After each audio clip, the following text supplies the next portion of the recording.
Salut à toi. Aujourd'hui je vais te révéler une vérité que personne ne t'a jamais dite.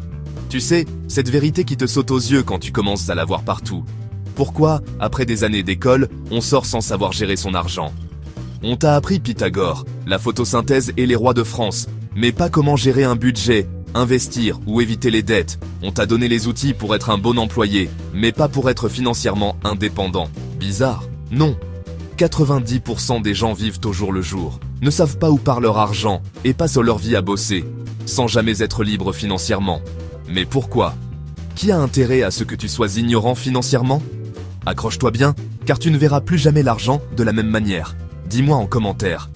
Toi aussi tu aurais aimé qu'on t'apprenne à gérer ton argent à l'école.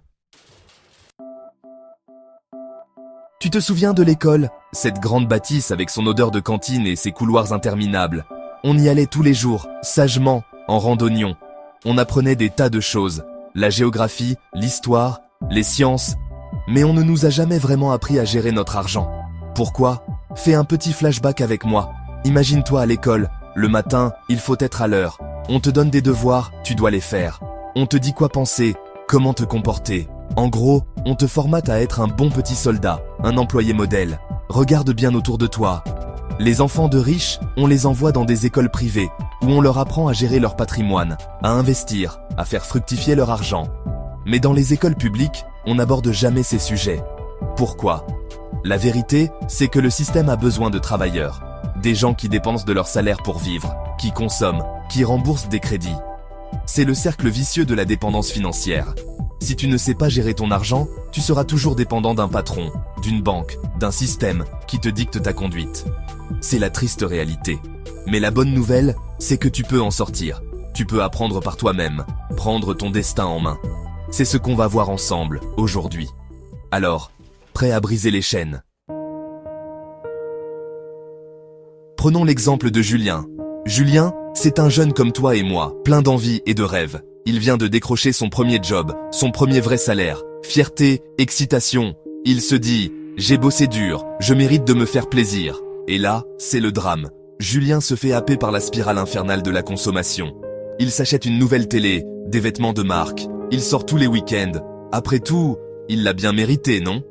Sauf qu'à la fin du mois, il ne lui reste plus un sou. Pire, il est déjà à découvert. Julien est tombé dans le piège, comme des millions de personnes avant lui. Le problème, c'est qu'on nous conditionne dès le plus jeune âge à dépenser, pas à épargner.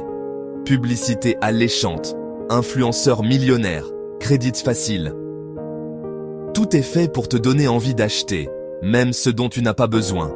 Le comble, c'est que plus tu dépenses, plus tu t'appauvris. Tu travailles pour enrichir les autres, pour alimenter un système qui te maintient dans la dépendance. La solution? Changer ta mentalité. Avant de dépenser, pose-toi la question, est-ce que j'en ai vraiment besoin?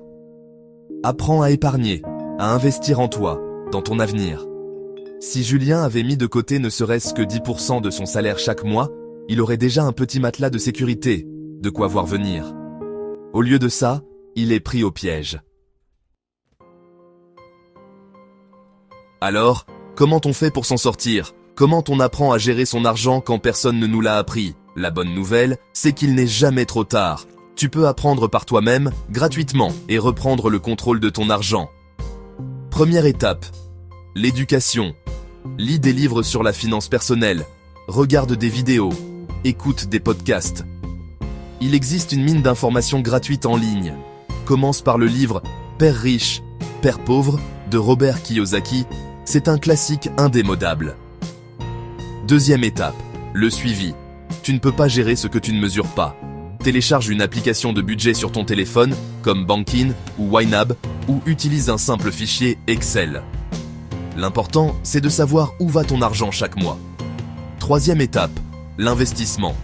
L'argent doit travailler pour toi, pas l'inverse. Commence par mettre de côté au moins 10% de tes revenus chaque mois et investis-les dans des actifs qui prennent de la valeur, des ETF, de l'immobilier, des crypto-monnaies. Je te lance un défi. Ouvre un compte épargne dès aujourd'hui et mets-y 50 €. C'est un petit geste symbolique, mais c'est le premier pas vers la liberté financière. N'attends pas demain, fais-le maintenant. Voilà, tu sais pourquoi personne ne nous apprend à gérer notre argent. Et surtout, tu sais comment reprendre le pouvoir.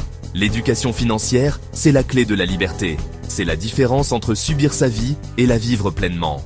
Alors dis-moi en commentaire, quelle est la première chose que tu vas changer dans ta gestion financière dès aujourd'hui? Un petit geste, une décision qui peut tout changer sur le long terme. Si tu as aimé cette vidéo, abonne-toi et active la cloche pour ne rien rater et apprendre à maîtriser ton argent comme un pro.